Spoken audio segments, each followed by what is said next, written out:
Alien Romulus, a fun film, a decent film, a good entry into the Alien franchise, yet a flawed film in its narrative.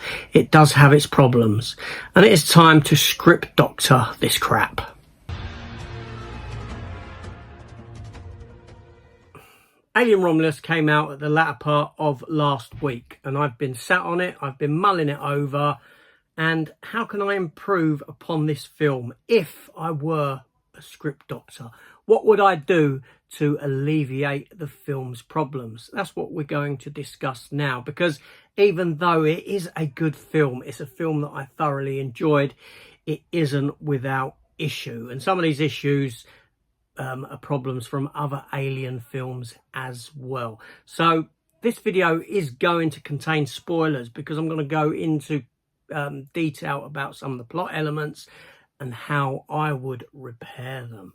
So obviously with this film, as we know, we are introduced to a young group of individuals that live on this planet that's run by the company Weyland-Yutani, and these people, they are indebted to the company, so much so that they have to buy their way off via work. They have to rack up enough hours to warrant them leaving the planet to go elsewhere and start a life anew.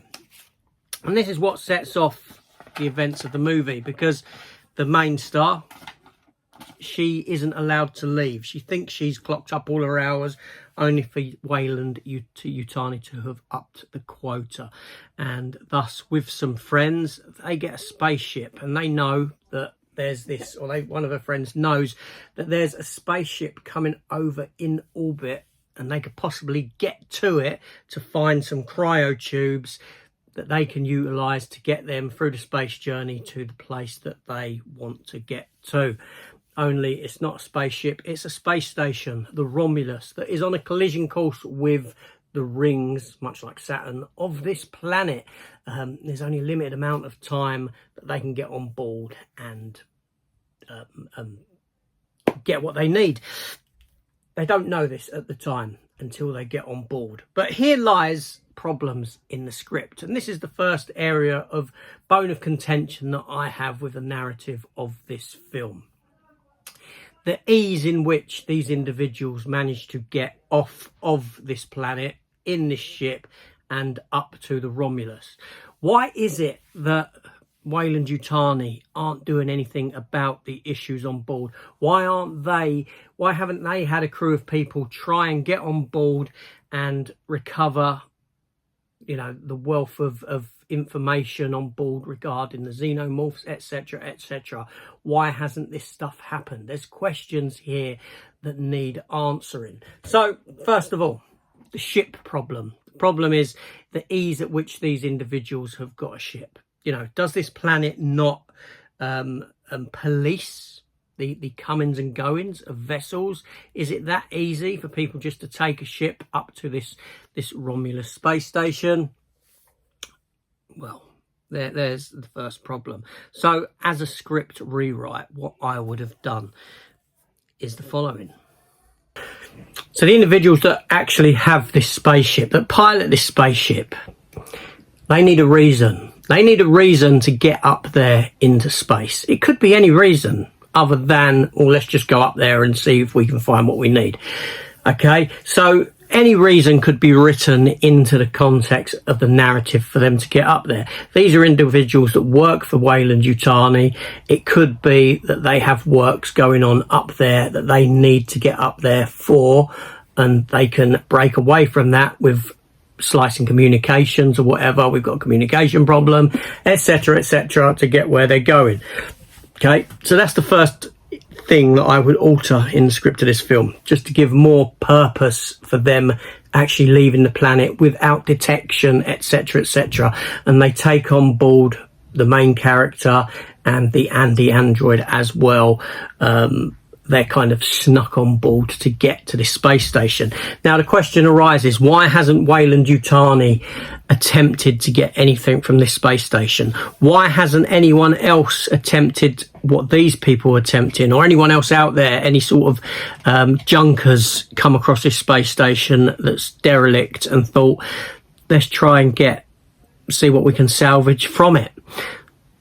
So at this point in the film, we introduce an element where once they get up to the space station, they come to find that there's another ship docked there. It could be a Weyland-Yutani vessel. It could be, you know, just people salvaging stuff instead. You know, either way works. So you've thrown this other element in, that is there someone else on board? Are there other people on board? Are there people that have got here before us? It doesn't matter that you're not introduced to these people. You don't need to be. They've already been wiped out by the aliens. But it answers the question as to why it's seemingly no one else has tried. Okay, so that's another plot point that I would work into the script. Just it doesn't even have to culminate in anything. Now, another problem with this film is that it follows the ABC of Alien. We have to find a face hugger. We have to have someone impregnated. We have to have chest burst scene. This alien then goes on to grow to full size, and this is an element that comes into play twice in the film, because one of the biggest things for me, Aliens, that I dislike about the franchise, and I love the franchise, is the fact that these creatures have now come to grow from minute size, chest burst, into full size within what seems to be minutes. Now, this is a problem that first really arose with Alien versus Predator, because the minute you have a time limit set to your narrative, and in Alien versus Predator, a time limit was set to the narrative in that the structure, the pyramid structure, changes every 10 minutes. So you can see the ludicrousness of how fast these creatures gestate, impregnate, gestate, burst and hatch and grow, essentially, and it's all done within the amount of time that it takes me to get to the toilet and back. That same problem occurs here, because you get this one character, obviously she gets impregnated, she then has a chest burster come out, the chest burster escapes, and lo and behold, they come across a cocoon on a wall a little bit later. Not much later at all, because of the time limit thing, which we'll come into, and all of a sudden this thing is coming out of this cocoon as a full-size xenomorph. Now, the cocoon thing was an addition to the script that we haven't seen before in an Alien movie, and I quite like that element. I thought that it completely worked, and I'm happy to accept that as part of the Alien's growth cycle, much like a butterfly coming out, and the way it came out and started opening itself up, much like butterflies do. I thought that was a great element to add. But the problem lies in that growth thing. Now, we didn't need the whole face hugger attachment, etc., all that. We didn't need to see all that again. However, this film has been made for people in mind who haven't seen the other Alien franchise, so it was franchise film, so it was a required element. That being said, to get past this timeline thing, the growth timeline thing, the simplest way to do it is you have the girl face hugged, impregnated, gestated, chest burster bursts out. At the point that chest burst comes out of her, instead of it escaping, they managed to kill it. They managed to rid themselves of this chest burster, because the chest burster actually isn't needed, and the growth into a full-size alien at this element isn't required. There's already aliens on board the vessel, full-size aliens, because of all the other individuals that are on there that have met a demise. And so could be said for the crew of the other ship that is there, the other scavengers or Weyland-Yutani people that have come on board. Now, it's not mentioned why Weyland-Yutani are not doing anything about the Romulus spaceship. Now, we know that the Romulus spaceship is going to crash, and we're given a time frame for this.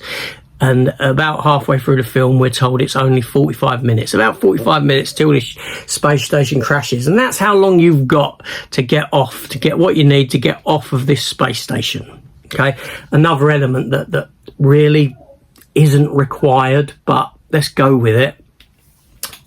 But then the initial issue that this sets up is the same issue as I've just previously discussed, which is that time frame of gestating, of bursting and of growing. Now, at the end of the film, when the new alien type creature is born, we see the birth, we see an egg, we see it hatch open, we see it burn through a floor on the ship to land, and the main star, she goes down, and by the time she gets down to that next level, this thing has grown to full size. And I'm talking the amount of time it would take me to go downstairs, open the front door and come back up. That's how quick it is.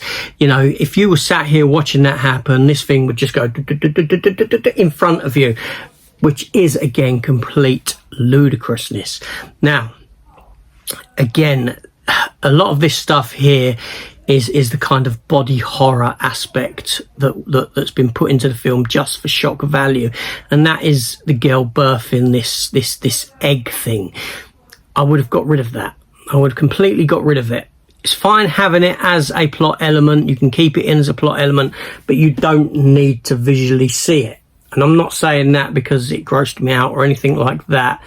What you do is you take this girl who's been rescued, we know has been impregnated and has injected herself with the black Prometheus goo, which has altered and given her this birthing process, which has made her birth this alien thing that looks much like an engineer.